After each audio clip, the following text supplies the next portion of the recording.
దీన్ని తీసుకొని సాంబశివరావు గారిని మనం అడిగి తెలుసుకుందాం. ఏం జరుగుతుందంటారు ఇస్రోలో? ఈ పరిణామాలన్నిటిని కూడా ఎలా చూడాలి?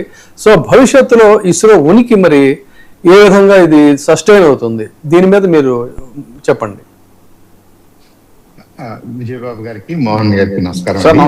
ప్రేక్షకులకు కూడా నేను మార్నింగ్ మనం మాట్లాడుకున్న తర్వాత విజయబాబు గారు ఇస్రో సెంటర్స్ తో బెంగళూరులో ఉన్న నా ఫ్రెండ్ తో మాట్లాడాను. Very senior officer, senior scientist. అలాగే త్రివేంద్రం లో నాతో పాటు పనిచేసి మాకంటే కొద్దిగా సీనియర్, ఆల్రెడీ రిటైర్ అయి ఉన్నాడు, ఆయనతో కూడా మాట్లాడాను. ఇదేమన్నా జరుగుతుందా, ఇదేమన్నా ట్రెండ్ గా జరుగుతుందా, ఏదన్నా ఫ్రస్ట్రేషన్ ఉందా, ఏదైనా ప్రెసిపిటేటింగ్ రీజన్ ఉందా అని అడిగితే వాళ్ళ దృష్టిలో అయితే ఒక ప్రత్యేకమైన కారణం లేదు. ప్రత్యేకంగా లార్జ్ నంబర్ ఆఫ్ సైంటిస్ట్స్ అటు VSSC Vikram Sarabhai space centre నుంచి కానీ లేదా ఇంకేదైనా సెంటర్ నుంచి కానీ వెళ్తున్నట్టుగా కూడా వాళ్ళు గమనించలేదు. అయితే మీరు పాయింట్అవుట్ చేసిన reports consolidated reports from some other source అయ్యి ఉంటారు. ఎందుకంటే జనరల్ గా మనం రోజువారీగా మన చుట్టూ ఏదో జరుగుతుంది అనుకుంటాం కానీ స్పెసిఫిక్స్ కౌంట్ చేయకపోవచ్చు. సపోజ్ మీ దగ్గర ఉన్న రిపోర్టే నేను కూడా నిజమనుకుని నమ్ముతూ దాని మీద బహుశా ఎందుకు ఇలా అయ్యి ఉంటుంది అనే దాని మీద ఆలోచిద్దాం. ఎందుకంటే అఫీషియల్ గా నంబర్ అయితే లేదు, అఫీషియల్ గా దాని మీద ఒక స్టేట్మెంట్ లేదు. మీరు మాట్లాడిన డాక్టర్ నారాయణన్ గారి స్టేట్మెంట్ తప్పితే ఇంకేమీ లేదు. ఇస్రోలో ఇలా ఒక 100 మందో 150 మందో ఒకేసారి రిటైర్మెంట్ కి అప్లై చేశారనో, వాలంటీర్ రిటైర్మెంట్ కి, లేదా ఇంకో రీజన్ వల్ల బయటకు వెళ్తున్నారనేది అయితే అఫీషియల్ గా లేదు. హౌవెవర్ ఉండటానికి అవకాశం ఉంది, మనం రూల్ అవుట్ చేయాల్సిన అవసరం లేదు, ఉండటానికి కూడా అవకాశం ఉంది. దాని అవకాశాన్ని అలా ఎందుకు జరగటానికి ఎందుకు అవకాశం ఉంది అనేది నా దృష్టిలో ఒక మాజీ సైంటిస్ట్ గా, ఇస్రోలో పనిచేసిన వ్యక్తిగా నా అభిప్రాయం కూడా కొంత యాడ్ చేస్తాను.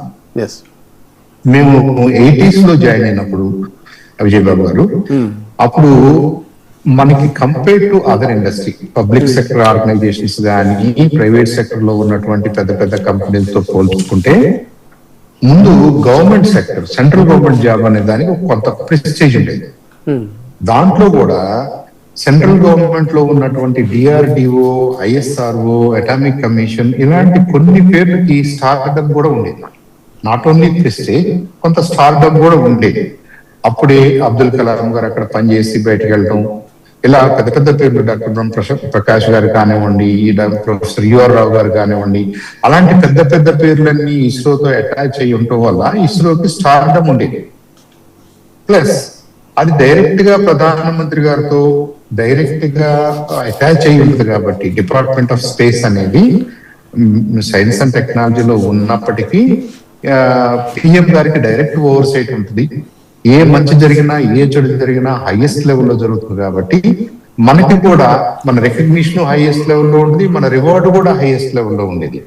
8th పే కమిషన్ మీరు ఇంప్లిమెంట్ చేయాలి అనుకున్నప్పుడు 86, 87 లో ఫస్ట్ ఇస్రోలోనే చేశారు, ఫస్ట్ డిఓఎస్ కి చేశారు. ఫస్ట్ డిఓఎస్ అందరికీ 500, 600 రూపాయలు ఎక్స్ట్రా వచ్చేసి చేతి. అంత ఇంపార్టెన్స్ ఉన్నటువంటి ఇస్రో చాలా మందిని అట్రాక్ట్ చేసింది. Not only from with in India, from మన వాళ్ళు అంతకుముందు చదువుకోవడానికి వెళ్ళిన వాళ్ళు కూడా చాలా మంది సారాభాయ్ గారు హ్యాండ్ పిక్ చేసుకుని వాళ్ళు తీసుకురాగలిగారు, ఇండియాకి తీసుకురాగలిగారు. అలాంటి ఒక ప్రెస్టీజియస్ ఆర్గనైజేషన్ ఇది 69, 70 అనుకుందాం నిజంగా ఎస్టాబ్లిష్ అయ్యి అప్పటి నుంచి ఇప్పటి వరకు అంటే 75 సంవత్సరాలు పూర్తి చేసుకున్న సందర్భంగా అలాంటి స్టార్డమ్ ఇస్రోకి ఉందా అన్నది ఒక ప్రశ్న, మనం అర్థం చేసుకోవాల్సిన ప్రశ్న. ఇస్రో ఈ 75 సంవత్సరాల్లో అనేక వండర్స్ చేసింది, అనేక ఫస్ట్లు సాధించింది. డెఫినెట్ గా ప్రపంచంలో ఉన్న టాప్ 5 స్పేస్ ఏజెన్సీస్ లో ఒకటిగా గుర్తింపు తెచ్చుకుంది. ఆ విషయంలో విజయ పరంపరలో ద మోస్ట్ కాస్ట్ ఎఫెక్టివ్ అంటే ఏంటి, మీరు రూపాయి పెడితే 100 రూపాయలు పనిచేయగలిగినటువంటి సామర్థ్యం ఆ వ్యవస్థ ఉన్నది ఇస్రోలోని. ఒక హాలీవుడ్ సినిమా, సాధారణ హాలీవుడ్ సినిమాకి అయ్యే ఖర్చు కంటే మనం పిఎస్ఎల్వి తయారు చేసి దాన్ని లాంచ్ చేసి ఆ మొత్తం ప్రాసెస్ అంతా మేనేజ్ చేయడానికి అయ్యే ఖర్చు తక్కువ అని మనం చూసాం. కాబట్టి ఇస్రోకి చాలా ఫస్ట్లు ఉన్నాయి, ఇస్రోకి చాలా ఫెదర్స్ ఉన్నాయి, చాలా మంచి పేరు ఉంది. కానీ ఇవాళ ప్రైవేట్ సెక్టర్ లో ఉన్న కంపెనీస్, ప్రైవేట్ సెక్టర్ లో వస్తున్న competition not only in space, మీరు మిగతా ఏజెన్సీస్ అంటే ఐటీ అనుకోండి, ఆర్టిఫిషియల్ ఇంటెలిజెన్స్ అనుకోండి, ఫార్మా రంగం అనుకోండి, ఇంకో రంగాల్లో ఉన్నటువంటి ఆపర్చునిటీస్, వరల్డ్ వైడ్ గా మనకు వస్తున్నటువంటి ఆపర్చునిటీస్ గత 2-3 డికేడ్స్ లో డెఫినెట్ గా ఈ వ్యత్యాసం దానికి తోడుగానే ఏమొస్తుంది, ఇస్రో గవర్నమెంట్ ఏజెన్సీ కాబట్టి అక్కడ సర్వీస్ మోటివ్ ఎక్కువ ఉంది కాబట్టి అక్కడ శాలరీ స్ట్రక్చర్స్ ఒక రకంగా ఉంటాయి, పేమెంట్ స్ట్రక్చర్స్ ఒక రకంగా ఉంటాయి, బెనిఫిట్స్ ఒక రకంగా ఉంటాయి. మనం మాట్లాడుకుంటున్న ఫార్మా రంగం కానీ, ఐటీ రంగాలు కానివ్వండి, ఇంకో రంగాల్లో డిఫరెంట్ గా ఉంటుంది. సో ఈ వ్యత్యాసం రాను ఇస్రో రిక్రూట్మెంట్ మీద పడుతుంది, ఇస్రో మ్యాన్ పవర్ మీద పడింది, ఇస్రో సైంటిస్టులు కంపేర్ చేసుకోవడం స్టార్ట్ చేశారు. ఒకప్పుడు మనమే స్టార్స్ అనుకుంటున్న వాళ్ళు వాళ్ళ పిల్లల జీవితాల్లో 5వ వంతు, 4వ వంతు, 10వ వంతు కూడా వస్తున్న వాళ్ళు ఉన్నారు.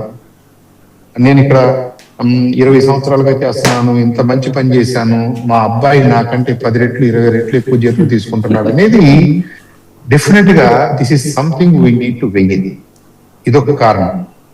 ఆపర్చునిటీస్, వ్యత్యాసం, స్టార్డమ్ తగ్గిపోవడం, అన్నిటికంటే ముఖ్యంగా స్టార్డమ్ తగ్గిపోవడం. మరి ఈ స్టార్డమ్ ఎందుకు తగ్గుతుంది? ముఖ్యమంత్రులే స్వయంగా వెళ్తున్నారు, మన ఉప ముఖ్యమంత్రి గారు వెళ్ళారు, ప్రధానమంత్రి గారు వెళ్ళారు, అనేక సందర్భాల్లో పెద్ద వాళ్ళు వెళ్ళి ఇస్రో మిషన్స్ లో పార్టిసిపేట్ చేస్తూ అభినందిస్తూ అక్కడున్న సైంటిస్ట్ ని దానికి కావాల్సిన గ్లోరిఫికేషన్ డెఫినెట్ గా ఇస్తున్నారు. ఇస్రోకి ఏం కావాలో సమకూరుస్తున్నారు. ఇస్రో మిషన్స్ కి ఎప్పుడు కూడా ఫైనాన్షియల్ గా ఇబ్బందులు లేవు.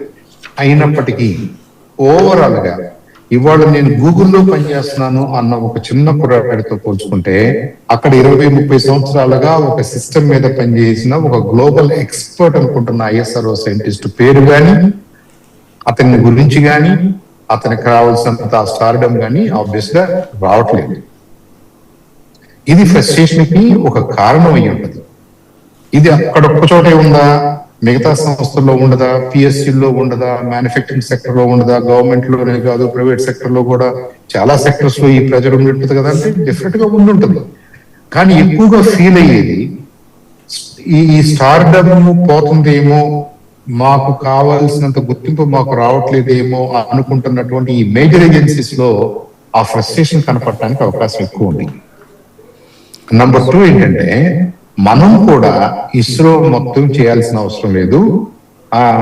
అది డిజైన్ అదే చేసి మ్యానుఫ్యాక్చరింగ్ ఆఫ్ కోర్స్ వెండర్స్ చాలా మంది ఉన్నారు.